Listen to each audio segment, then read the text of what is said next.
क्या कहेंगे आप इस बड़ी? देश की जनता ने फिर से एक बार साबित कर दिया है कि मोदी जी के नेतृत्व में जो 10 वर्षों से देश में काम हो रहा है वही सही काम है, और इसलिए मोदी जी को तीसरी बार प्रधानमंत्री बनाना ज़रूरी है।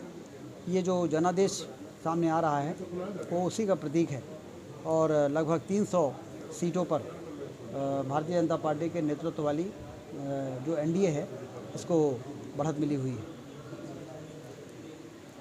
कांग्रेस कहीं न कहीं मध्य प्रदेश में अब खाता भी नहीं खोल पा रही है, क्लीन स्वीप हो रही है, कैसे देख रहे हैं? कांग्रेस यहाँ लंबे समय तक शासन में रही है, और उनके द्वारा जो गैर जिम्मेदाराना रवैया रहा, मध्य प्रदेश में बीमारू राज्य का कलंक लगा, प्रदेश की जनता ने उसको भी देखा था। और फिर भारतीय जनता पार्टी की सरकार 2003 से जब बनी, उसके बाद विकास के कार्य और जनता के कल्याण के जो कार्यक्रम चले भाजपा की सरकारों में, उसको भी प्रदेश की जनता ने देखा, और उनको साफ दिख गया कि सुशासन की प्रतीक है भाजपा और कुशासन की प्रतीक थी कांग्रेस पार्टी। और इसलिए पूरी कांग्रेस पार्टी कटघरे में खड़ी है मध्य प्रदेश की जनता की नज़रों में, और इसलिए जब चुनाव आता है तो ऐसा परिणाम देखने को मिलता है।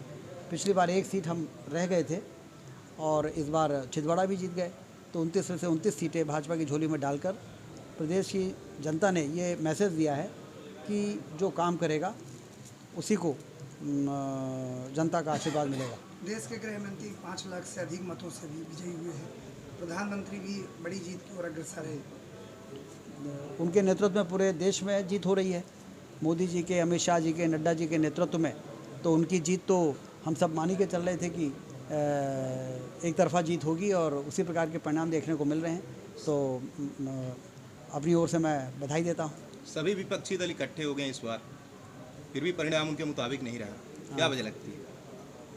अब वो क्या है कि उनके पास ना तो नेता है, ना नियति है, और ना नीति है, और इसलिए इकट्ठे तो हो गए। लेकिन देश की जनता को मालूम है कि यदि इनको बहुमत मिल जाएगा तो देश का भट्टा बैठा देंगे ये लोग, और जो बना बनाया काम है वो बिगड़ जाएगा। इसलिए उनको बहुमत के नज़दीक तक पहुंचने की स्थिति न बने कि देश की जनता ने विशेष ध्यान रखा है। कांग्रेस प्रत्याशी नीलम मिश्रा का आरोप भी है ईवीएम बदलने को कहती है। अभी उनको क्या जानकारी राजनीति की इतनी, वो तो लड़ा दिया, लड़ गई, ठीक, क्या जवाब देना। जी ठीक।